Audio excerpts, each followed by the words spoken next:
das trombetas. E então, se você tem 4, depois 3, então significa essa situação de Israel vai melhorar. Por quê? Porque a palavra de Deus diz que o Senhor vai salvar toda a nação de Israel. Da igreja, não é que Ele vai salvar a igreja, porque a igreja é salva. Mas Ele está vendo que a contaminação, desvio, apostasia do povo de Deus, então por isso a situação é de 3 para 4.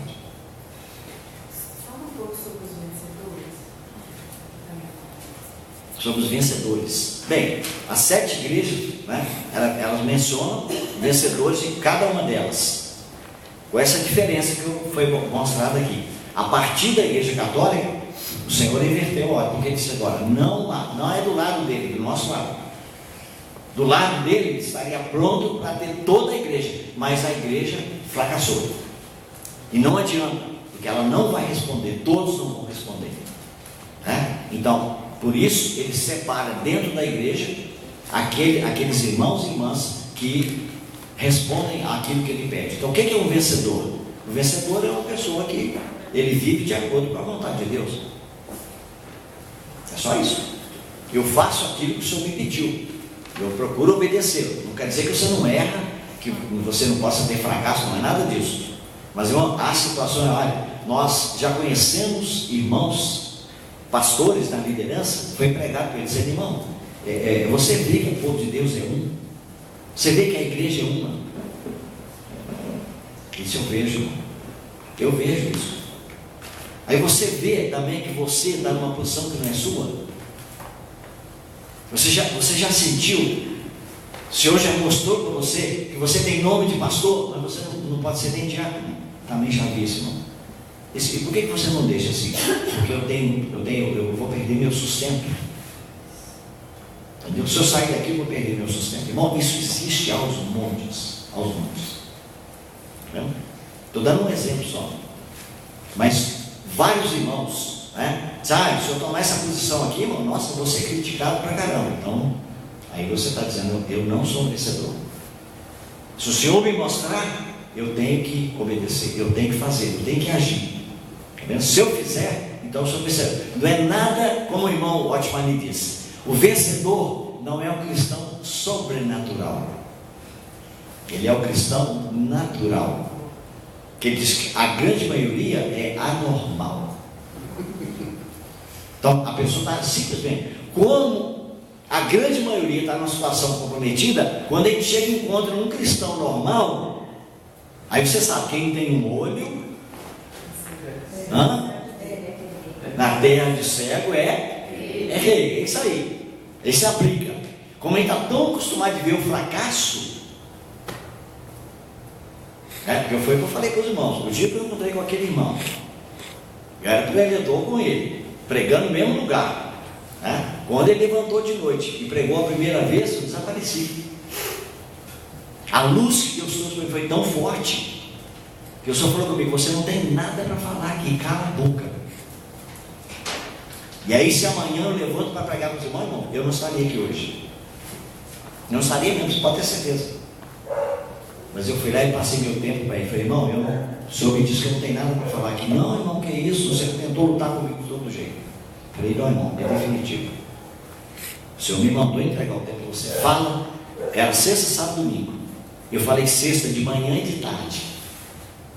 E ele falou à noite. Quando ele pregou, irmãos, eu fiquei apavorado. Falei, gente, o que é isso? Eu nunca vi nada igual. Sabe o que ele pregou, irmão, naquele dia? Abraão, Isaac e Jacó. E comparou esses três com ouro, prata e pedra preciosa.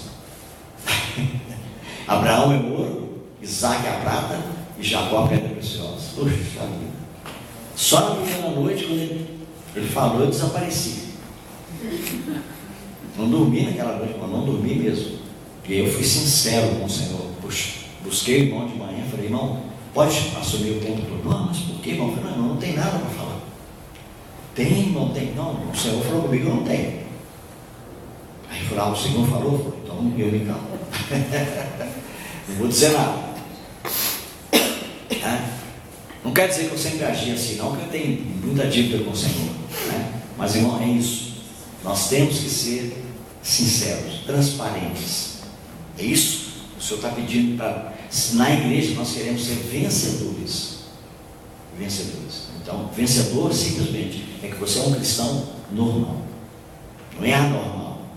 Não é sobrenatural. Você é normal. Você está naquela posição que Deus quer que você faça. Está vendo? É por isso que ele falou que para um irmão ele dá um talento. Para outro ele dá 2. E para outro ele dá 5. Está vendo? Aí você imagina, uma pessoa do nível do Watchman Nee, né? Que eu sei que a grande maioria não conhece muito bem, mas eu conheço um pouquinho e posso falar para você. Sem dúvida nenhuma, o Watchman Nee era um homem de 5 talentos. Pelo que ele fez, o que ele realizou, o que ele foi na vida dele, o que Deus fez na vida dele. Um dia ele falou assim: irmãos, nós que somos irmãos de 2 talentos. Aí eu costumo ligar para os bons irmãos, o Watchman Nee acabou com a gente, porque se ele tem 2 talentos, então nós não temos nenhum. Porque se eu tenho 2, é brincadeira. Então, irmão, se eu tenho 1 talento, e sabe o que é mais triste? É quando você lê na palavra de Deus, o que tem 1 talento ele esconde, né? Debaixo da terra. Lucas diz que ele esconde no lenço. Lenço você usa para isso, ó. Né? Mas ele não queria trabalhar. Aí o outro disse assim: a tarefa que Deus me deu é tão pequena. Irmão, o que ele deu? Mandou eu passar uma flanela para limpar as cadeiras aqui antes da reunião. Não vou fazer isso não. Tá mesmo? Perdeu o reino por causa disso. Porque para ele a mesma coisa que pregar é passar um paninho na cadeira. Você tem um talento, foi fiel, era servo bom e fiel, entra no gozo do teu Senhor. O que tinha 2, ouviu a mesma coisa que tinha 5. Ok? Sim. Você falou do simples, né? O cristão simples, do vencedor. Aí, ó, 1 João 5, 6. Sim, pode ler. Está falando do 5, 5. 1 João 5, 5. Quem é. Está falando do vencedor, né? Quem é que vence o mundo, senão aquele que crê que Jesus é o Filho de Deus? É um cristão simples, né? Que creu. Não é? Isso. Cristão simples. Está falando do vencedor. Quem é que vence o mundo? Isso mesmo. Esse é o vencedor. Não tem nada sobrenatural, não tem nada especial. Né? Só que quando essa pessoa aparece, não pode ver, quando aparece um irmão, uma irmã abençoada, aquilo vira um rebuliço. Né? Mas esses irmãos, né, que são mais maduros e estão na posição correta, e falam: irmão, eu não sou sobrenatural. Não olhe para mim dessa forma, eu sou normal. Só quando ele fala isso, ele esmaga a gente, né? Irmão, os Gálatas, como falou, ao vencedor de cada igreja, que está falando uma coisa, né? Relatório. Isso. Relatório é relacionado ao milênio, à vida eterna, porque cada igreja tem que ter um relatório. Isso. Né? E, então, por exemplo, né, assim, a minha dúvida fala aqui de Tiatira, que ele vai dar poder, autoridade, né, para reinar sobre as nações. Então, somente os irmãos lá de Tiatira que vão receber esse galardão do Senhor no milênio, é isso? Os irmãos, os vencedores de Tiatira. Os irmãos vencedores de Tiatira. Pois é, não. Veja, todos eles são vencedores. Então, o Senhor, ele com cada grupo desse, por exemplo, os irmãos têm que lembrar, ele está falando da igreja católica, viu, irmão? Não tem como negar isso. Tá? Então, o Senhor, ele reconheceu a igreja católica como igreja. É falsa, está cheia de problema, mas você não pode negar que aquela gente tem gente salva. Durante todos esses 1000 anos nós falamos, e até hoje já, né? Se foi em 1517, então já tem mais de 1500 anos. Então ele está dizendo isso, mas não quer dizer que é só, está vendo? Mas a ênfase deles vai ser exatamente, por quê? Qual é o problema da igreja católica? Dominar o mundo hoje, não é isso? Sempre foi, né? Então o Senhor está dizendo: olha, você está fazendo da maneira errada. Se você me obedecer, você vai ganhar isso que você está procurando de maneira errada. E assim as outras promessas, pode ser para todos, mas alguns irmãos, quando forem reinar com ele, eles vão ter uma ênfase especial. Por exemplo, quando ele diz que vou te dar a coroa da vida, todo irmão que receber a coroa e for a coroa da vida, a manifestação dele no milênio vai ser de vida. Em outro lugar, Paulo diz, é a coroa da justiça, foi prometida por Paulo. Então a manifestação dele não vai ser apenas a vida, vai ser a justiça. Tá? Para os filipenses e tessalonicenses, ele falou, é a coroa da alegria. Então a manifestação dessas pessoas é especificamente a alegria. Já a promessa para os presbíteros, em 1 Pedro capítulo 5, é a coroa da glória. Tá vendo? Então são 5 coroas, não tem mais do que essa, é só 5. Exatamente para mostrar para nós que 5 na Bíblia sempre é o número da graça de Deus e da responsabilidade humana. Pois não. O galardão é só para quem vai ser salvo ou quem vai ser condenado também? Porque fala, você vai receber galardão de acordo com o que tiver feito. Aí eu fico pensando, o galardão não é salvação. Então, se eu for condenado, se eu tiver algum galardão, eu vou receber? Mas a Bíblia não diz que o incrédulo vai receber galardão, ele vai receber segundo as suas obras. Ele não usou a palavra galardão. A palavra galardão é recompensa, mas se aplica nesse sentido. Agora, só que vai receber na medida do mal que ele fez. Tá vendo? Então, a recompensa é de acordo também, é medida, por exemplo, Deus não pode dar a mesma coisa para uma pessoa que viveu nesse mundo, não creu nele, a mesma quantidade de sofrimento que ele vai dar para um Hitler, pela maldade dele, né? Mas não é a mesma coisa. Quando ele fala que ele tem o galardão para dar para os salvos, aí esse galardão ele é resumido nessas 5 coroas, né? Coroa da alegria, coroa da justiça, coroa que não murcha, e assim. Tem um livro que fala sobre essas 5 coisas. Tá, mas está esgotado há muito tempo, não tem mais, né? Sim, irmão, a mãe ia completar aí, só um minuto. Então, uma pessoa pode receber mais de uma coroa? Se ela tiver feito muita coisa? Pode. Vai ter uma coroa. Pode receber sem dúvida nenhuma. Aí, irmão. As 7 parábolas do reino tem divisão? 4, 3, 3, 4. A mesma coisa. Qual que é? Semeador, joio e trigo, grão de mostarda e fermento. 4. Aí ele saiu da praia, deixou todo mundo na praia, foi com os discípulos e entrou na casa. A divisão é clara, assim, 4 e 3.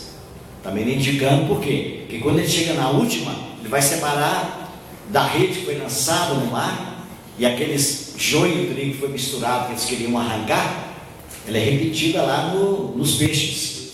Aí dentro da rede, então entrou peixe bom e peixe ruim. Aí virão os ceifeiros, que são os anjos, e eles vão separar. Porque aquilo ali é para iniciar o milênio. Lá diz que o Senhor, para começar o milênio, ele vai tirar tudo aquilo que causa escândalo na face da terra. Então por isso que é 4 e 3, indicando que é alguma coisa que vai caminhar para melhor e sucesso. Sim. Isso que você falou da igreja de Tiatira é muito interessante. Ou seja, se o propósito da igreja de Tiatira era governar o mundo, né? Quando ela surgiu, talvez, Deus não está negando que eles pudessem, digamos, dominar o mundo no sentido de levar o evangelho para todo mundo e o evangelho, né, conquistar toda a humanidade.